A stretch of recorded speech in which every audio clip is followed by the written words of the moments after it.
Hello and welcome to the Sol y Luna Inspirations Report.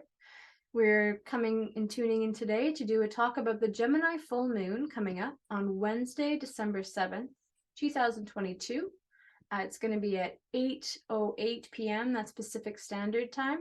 And we're coining it Take Your Time. I am Dayana Robinson and we're doing a talk with Martin Comtois, wonderful astrologer. He Learned a Dreamer YouTube channel. Thanks so much for everybody for subscribing and asking some nice questions and commenting and sharing our work. It's really makes us grow our channel so much more when you engage like that. We call that massaging the algorithm. I like that. So how are you doing today, Martin? Well, it's an interesting full moon, isn't it? How is your energy coming along? It's coming along. I think this last week was quite full of a lot of ups and downs here locally. We got our big first snowfall, and so that threw a lot of kind of, I don't know, wrenches in the spokes, a lot of things to have to work with. And then we had that Venus-Mars opposition, and I really felt that internally, and I didn't really realize what was going on fully. But then I took time in the evening to look at the chart of the day and realized, wow, that was probably a huge reason for the manifestations in my life that occurred. Astrology can be so useful, huh? We keep track of where we are in the world by looking at the stars. What do we have for our folks today? Yeah, we're going to dive into this full moon coming up, and then later on we'll get to the questions. So thank you for writing questions in the last video. We're excited to get to that soon. So in today's program, we're looking at the chart. And so take your time. The Gemini Sagittarius axis we'll speak to. We'll speak about Mars retrograde, the Jupiter-Neptune conjunction, Mercury Venus conjunction. Then we have a section on important dates. Then we have a couple of questions from our audience, and then Dayana has a beautiful section on in the body, the astrology of the times and how they affect our body. So you had a nice question that was asked to you at work the other day, and I thought we should talk about this because it really reflects on what we're going through as a collective and as individuals as well. Yeah, so last week at work, I had a lady come up to me, one of you guys who follows, and I'm grateful for that. Thanks. And I had to chuckle with her because I felt her so well. It was so right. But she said, I thought you guys said it was going to get easier and lighter. And she was really feeling quite heavy in the weight of the world last week, and maybe still, but that was at that moment what was coming up for her. And yeah, I had to agree with her hugely, because it's, even though we spoke to how this Uranus Saturn square has been creating a lot of tension within ourselves and society at large, with that loosening up, we spoke to a potential lightening up with the Gemini new moon. And if a lot of you didn't feel that, that's fine, you're not alone. Yeah. Oh yeah, Sagittarius new moon, sorry. No problem. Yeah, so what would you say to that? Well, I think that there are a lot of factors about the times, and the times, again, the astrology reflects the intensity of our time. So we talked about the Saturn-Uranus square and how it's been building, and then we talked about the wave effect, right? How the alignment keeps building and keeps building and keeps building, then the wave breaks, and then you feel it long after it's gone. So we're at that stage now where the wave has broken, and for the next few years we're going to feel the after effects of that Saturn-Uranus square quite a bit, actually. And somebody was asking me, well, that you were telling me that next year was going to be much worse than this year. I think that really we're going to have a different perspective on how bad these last few years are as we move forward. As that Saturn-Uranus square moves out of orb, we're going to realize how significant it was on us. And so Mhm. It's the collective crisis. Just because the Saturn-Uranus square is moving out of orb doesn't mean that it's over. And psychologically, we feel the tension, the amount of people that are ill and sick, and the challenges that we face economically and socially. They're complex issues. There's a lot of aspects to this time we're in. And I mean, I kind of like saying what's obvious to a lot of you guys, because if you're into this work, you're probably looking at things from a bigger perspective, but it helps to know that you're not alone and witnessing things in maybe a different way. And so when we read astrology and when we do charts and when we do this work, it's really important to be confronted with the reality of the paradoxical nature of truth. Mm-hmm. You may experience this, and we may speak of a particular full moon or a particular new moon or a particular planetary alignment, and we may look at it as being really difficult, but another person may experience it as being a great blessing. And so then, it could be good, it could be bad, and so we experience things differently, all of us. And what is a blessing sometimes is a curse, and sometimes what is a curse is a blessing. So I just think of how Mars is in Gemini retrograde right now, and how this duality of Mars retrograde, it's really like in Gemini, I feel like that duality within us is very apparent, and how what's good may seem bad, what's bad may seem good, and there's this like yin and yang confrontation of needing to assimilate both sides and not take one side as ever the full truth or the right way per se. right. That's why I came up with this title, Take Your Time. I think that this Sagittarius time, and we talked about the new moon in Sagittarius, and now we have a full moon in Sagittarius. So Sun, Moon, Mars, Jupiter, in Mercury, Venus, all in this tension with Jupiter, Neptune forming a T square. This Sagittarius Gemini axis, Gemini is about gathering information, Sagittarius is about the meaning of that information. And we talked about how searching for the inner light. We're at the darkest 2 months of the year. Sagittarius and Capricorn straddle the equinox. We had the solstice. We have a beautiful video on the solstice that you should check out. I'm going to put a link at the end of this video on it. Talks about in the next 3 months and what to expect for that. And so, this search for the inner light, and how important it is for us to learn the lesson of having a practice. Because when we go through these new moons and these full moons and we live through them, sometimes we feel them as negative, sometimes we feel them as positive, but they always have a message for us, and we need to take the time to process the message and to integrate the message that are coming through in these times. And sometimes because we're so busy and because we don't take our time, we are subject to experiencing the difficulties of these times as a tension, kind of like, hey, you should be paying attention to this message, especially with Mars retrograde.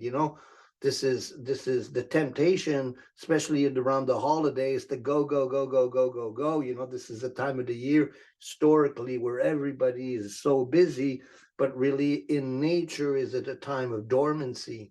It's a time of reflection on unconscious processes. And so if you're experiencing these times, these new moons and full moons as a negative experience, then that's a really, to me, a red flag saying, okay, are you really having a strong spiritual practice? Are you journaling? What's the essence of of the tension you're feeling, and what is it saying about your process. And so then the insight may come in dreams, the insight can come in looking at the astrology. So again, that's that introversion, or that process of meditating on what it is that I'm going through, and what are the stars and what are my dreams are saying.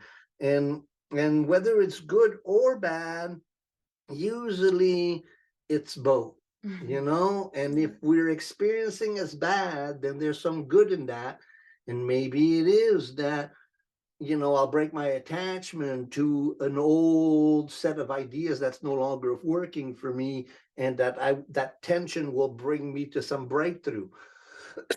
And that's really what the new moons and the full moons are about, right? The new moon is a conjunction of the sun and the moon together, so that's kind of a sacred marriage. And then as the moon becomes full, then that tension builds between the solar deity and the lunar deity, and then there's a breakthrough that leads to that. So that's kind of how I see it in terms of understanding, you know, and not to be too attached to positive outcome and negative outcome, but to use the planetary alignment as an opportunity for reflection and reversion. I love that. That was beautiful. So if we're looking at it up here. So let's look at the chart. So the Sagittarius Gemini axis, about Gemini wanting to know, you know, more and more information, you know, so it's a very, you know, social time of the year, moon in Gemini. I want more and more stimulation, more and more engagement, social. Then the sun in Sagittarius wants to know what it is about, what is the inner light, how is this all helping me understand everything? And so then the moon is in conjunction with Mars retrograde. So we've been talking about Mars retrograde and the meaning of that, and the review. You know, Mars in Gemini is a very outgoing warrior who wants to communicate information, who wants to gather information. It's the writer. And so now Mars going retrograde in Gemini, we have a review of our motivation and our ideas. We're kind of, I don't know about you, but I've been going through this process of reassessing how I work in the world, reassessing how I contribute, and redirecting my intention, my Martian energy. And so then in that process, you know, we're really redirecting ourselves. And so then the real need to just like slow down and take your time. And if you don't have the time, then make time to take time, you know.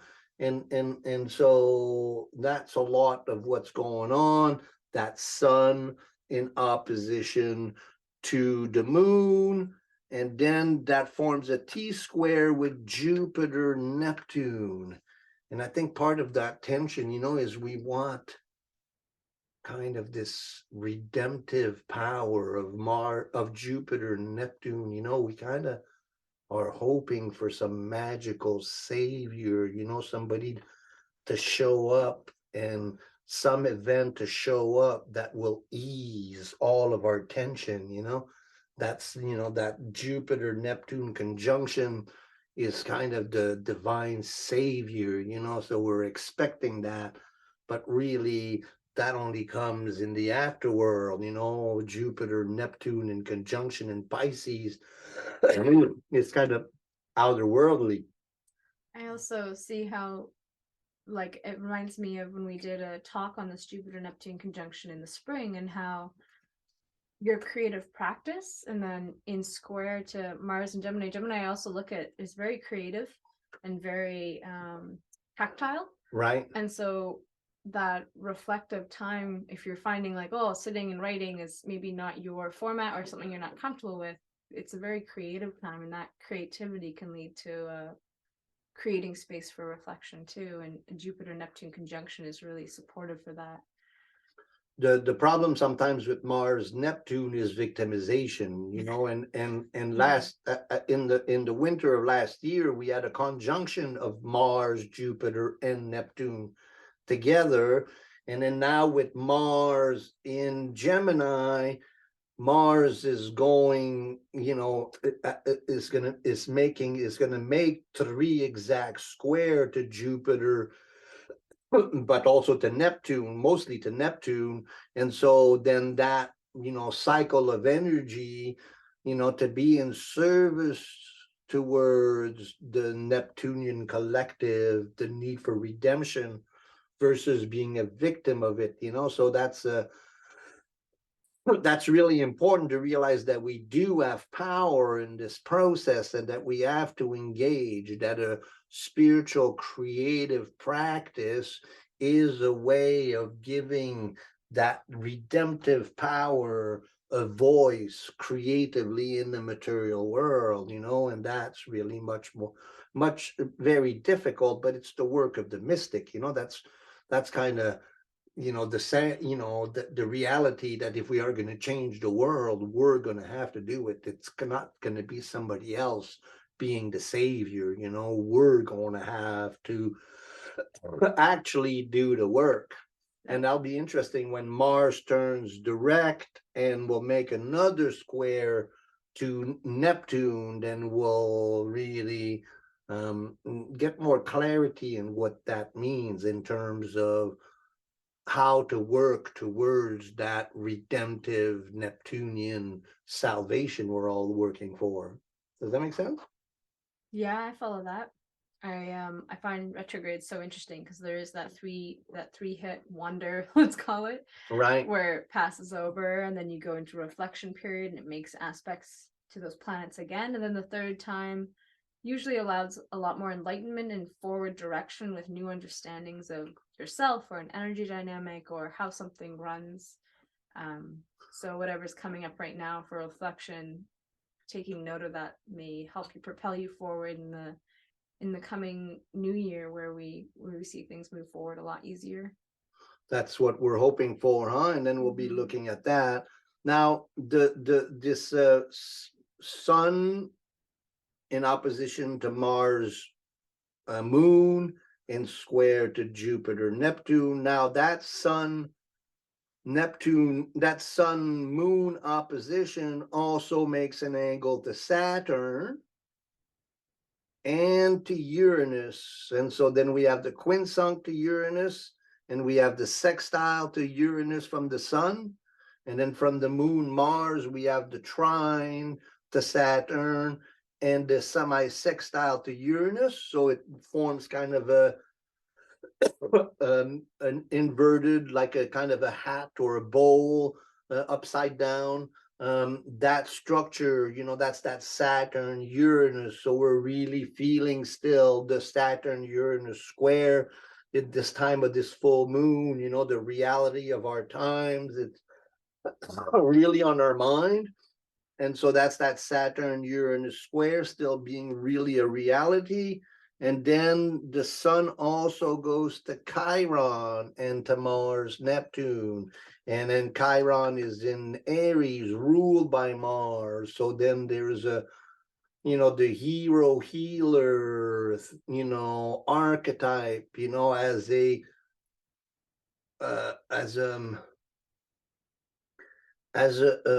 need to face our wound if we are going to actually change the world, you know. And so Chiron's been playing a really important a role in all of this. Throughout these last few years, we've learned to integrate and to deal with our ancestral rage and the ancestral wounding. And so at the time of this full moon, that's also very present. So to go back, we had that moon, Mars, Jupiter, Saturn, Sun, and then moon, Mars, Uranus, Saturn, Sun, and then talk that one out quickly there. Should we talk that one out quickly there? So the sun, this is the full moon axis, but then we have this Uranus conjunct the North Node, which has been going on, and it makes like almost 2-degree at this this quincunx. Could you Quinsunk. say it again? Quinsunk. Quinsunk. I say it wrong. Quinsunk. Okay. So what would Well, you? but you have to look at the whole constellation. So there's the Saturn, Uranus also. Saturn, so that whole Mhm. bowl shape, right? This here from Uranus to Saturn and then to the Yes. full moon. Yeah. So if you flesh all that out together, the seeker of the truth, with the reflective nature of Mars retrograde Gemini moon, and then Saturn and Aquarius wanting to give form to higher ideal, and Uranus and Taurus with the North Node, the destiny of wanting to change the world, the need to collectively change the world that we live in, so these ideas all are, making direct alignment to the lunation, to the full moon. So then that Saturn Uranus square is really active in our collective and in our own process. I love it. Does that make sense? Yeah, thanks for breaking that down. And then you have the Chiron also going there, and then you had the Jupiter, Neptune. So if you flesh all of that out, this full moon is about finding meaning in and taking our time in finding that meaning. The Mars moon, the Mars in Gemini wants to go fast, fast, fast, fast, fast. Gemini wants to go really fast, wants to gather as much information as possible. But Mars retrograde, it's in review mode. It's reflecting what it is that I have to change, what's going on? Why am I pushing so hard? And so learning not to push so hard. Excuse me about my cough, you guys. I've been kind of sick and it's still with me. And so that Saturn, Uranus, Chiron, and then Jupiter, Neptune, finding some redemption, so very powerful full moon, and again, it's the last full moon of the year. So we're all feeling it quite importantly, and the need to reflect and to take our time and to resist the temptation to go, go, go, go, go. It's tricky sometimes, but good, very good reminder. And then the last part of this chart for this full moon, we have Mercury and Venus over here in a conjunction. Not quite super close, but fairly close. Well, Mercury and Venus, we've been talking about the 3 conjunctions of Mercury and Venus, and we'll talk about that in coming alignments, but they make a square to Jupiter, Neptune, and a semi-sextile to Pluto, so then, it's very much on our mind, attention, and this rebirth process, this darkening of the light, this as the sun moves towards the winter solstice, Mercury and Venus are like the scouts ahead, they set at night with after the sun, so we're seeing them, and both Mercury and Venus are moving higher and higher. Mercury is getting close to turning retrograde. When it turns retrograde, it will make the 3rd conjunction with Venus. And so finding, and both of them are working towards a conjunction with Pluto. So this myth of Persephone, this myth of dealing with the rebirth process, really fascinating, so there's a lot to be, there's a lot. I think that we're all going through so much. And so that's reflected by that Mercury, Venus, and the need to communicate that in an artistic, creative practice, in introversion, like we've been saying. Does that make sense? Yeah, I follow. So you mentioned to me how we had another question too. A lady was asking about Saturn before when it was our only planet we knew about it at its farthest, and then other planets? And Carol from Florida, who has a really wonderful channel of herself called the Practical Mystic, where she does tarot readings and also teaches people how to do tarot. So Practical Mystic, go check it out and follow that channel. It's really beautiful.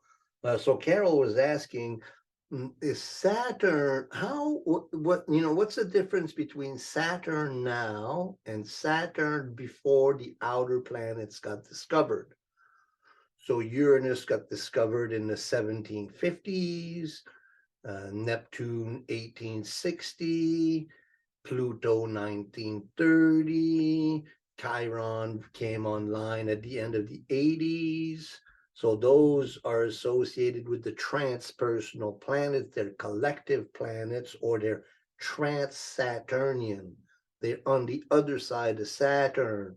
Saturn is the limit of the ego. So then, was Saturn more important before these planets were discovered, or after now in our modern time? And that's not an easy question to answer. And first we have to start with, what was the role of Saturn before, in the Middle Ages and in astrology. Saturn played the role of the devil, played the role of the most important malefic, and that was bad luck, bad karma, and it was really significant of the shadow. If you're interested in studying Saturn, Liz Green has a beautiful book called Saturn, a new look at an old devil, which really dives deep into the archetype of Saturn. So Saturn was like really harsh and was, and back then though, astrology was much more fatalistic, and it was also much more exact, but that reflects the simplicity of the people and the intellect. Human experience, the human experiment hadn't really reached the level of advancement that it's reached in the modern times, with technology and with science and with the expression of the will and the control over nature. Back then, man was part of nature. Now man has, tried to rise above nature as the controller of nature. So Saturn, so to really understand the effect of Saturn in the old world and in the new world, really it's changed completely. Saturn was the kind of the boundaries that kept you shackled to the world. Now Saturn is what keeps you anchored in the world, and and what keeps you protected from the collective. So a well-developed Saturn is essential to a well-defined personality. And so then the role of Saturn has completely changed, although archetypally it remains the same old gatekeeper. Now Saturn is a lot about the mastery of the self and the definition of the self. And so in a sense, it's become less malevolent, as Liz Green puts it in her book. If we learn to work with Saturn, it can bring many, many gifts, but it is also the facing of the shadow and the integration or the defense mechanism that keeps us protected from the effect of the outer planets. So I don't know if that answers the question, fully, but that's an interesting point of discussion, huh? What's your experience? My experience, or what comes up when I hear the question? Yeah. Yeah, I think it's a great question. I think that to me, when things get discovered, like it's not like Uranus, Pluto, and Neptune were not there before. We just didn't realize they were there. And so to me, I connect that in with subconscious. And so when we learn about subconscious, it's not that those patterns weren't there, it's that we've become aware of them. And so we're opening up our conscious ability to work with more of the subconscious, making it more conscious. And so I think that Saturn's limits were different back then, because in our awareness that was the limit, versus now, because we've been doing more subconscious work at integrating it, there is new limits and new horizons and new understandings. And so I think, kind of like piggybacking what you're saying though, is that it's gone through an evolution as we've integrated more of the subconscious. It's the same thing with all the archetypes. You know, the archetypes evolve with the times, and they're an experience, a personal experience. Just like Mercury and Venus and Mars. You know, Mars in Greek mythology is a 300-foot giant that the only thing that he knows how to do is to destroy things. And then right away, when the Romans come, he becomes much more civilized and becomes kind of, you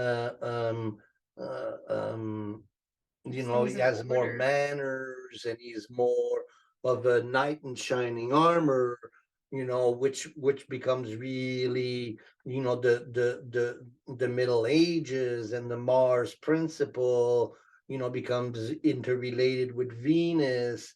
And so, and then now, you know, we're looking at Mars as the process of individuation, but we also look at the self-expression and the real fascination we have with sports figures who become our Martian archetype, right? So these archetypes evolve through the times, and so and through the individuals that you're working with. You know, when you're working with an individual, you're seeking to understand how they express their Mars, how they express their Venus, and you learn a tremendous amount about the archetype by finding how it's expressed in a person. And so then to be open to seeing what my relationship with that archetype is, you know, excuse me, what is my relationship with Saturn? What is my relationship with Mercury? What is my relationship with the moon? Those are all questions we answer when we do a reading. Yeah, I think that hopefully that helps a little bit and answers that a bit, Carol. Thanks for the question. If there's more that come up, please share again and comment. And then so let's look at the dates, important dates. Yeah, so on top of this full moon, there's a lot of other things going on, or somewhat. So the Gemini full moon, that's December 7th, 8th, and that's Wednesday. So that's next week. Then we have the winter solstice on the 21st. We did a video on that. Go check it out. Really detailed, and we look at the chart from a horary perspective, and we look at it as a predictive of the winter season. Then the Jupiter ingress into Aries on December 21st, and that will change the flavor of the energy. You know, Jupiter and in Pisces is much different than Jupiter in Aries, and we've experienced Jupiter in Aries for quite a while. What's important to understand is Jupiter will fly through Aries. By the beginning of May, Jupiter is in Taurus already. So then any planets you have in Aries, you're going to experience a Jupiter transit. And then when Jupiter leaves into Taurus, that will be very different. Then Mercury turns retrograde on the 29th, and we'll talk about that more. Then the Mercury Venus conjunction on December 30th. So we talked about how Mercury is just past Venus on was that the on November 22nd at 7 degrees Sagittarius. But before that, we had September 27th at 26 degree Virgo, and then now on the 3rd on December 30th. So that will be in Sagittarius, later degrees of Sagittarius. That'll be in Capricorn, won't it? Oh, in Capricorn. Yes, that's correct. In Capricorn, at the beginning of Capricorn. Yes. So keep an eye on that. And also you can reflect to what was going on in September and November for you in terms of your relationships and in terms of your communications and your creative endeavors. And then the Mars retrograde. So it turned retrograde at 25 degrees Gemini on the 30th of October, and it's going to turn direct on January 11 at 8 degrees Gemini, and then it doesn't leave Gemini till March. Lots of big shifts in March, so we'll talk more about that. And again, we talk about it in the solstice video that you can check out, and I'll leave a link at the end of this one. And then you have some in the body stuff for us. Yeah, just bringing back in to the body. Gemini, it's a Gemini full moon, so Gemini is very prevalent. And we also have that Mars in Gemini for 8 months right now, which is a long Mars go in a sign. So just being aware of what comes up with Gemini in the body. And in tissue salts, that's Kali Myrrh, tissue salt number 5. And Kali Myrrh is especially helpful this time of year because it helps break down mucus. So a lot of people are coughing or have colds and sicknesses. It also can be a time where we're not active as much as we are in the brighter, longer days. And so our body can get a little bit more sluggish. And so Kali Myrrh helps to move that which is stagnant in the body. Good old Gemini, good at moving things.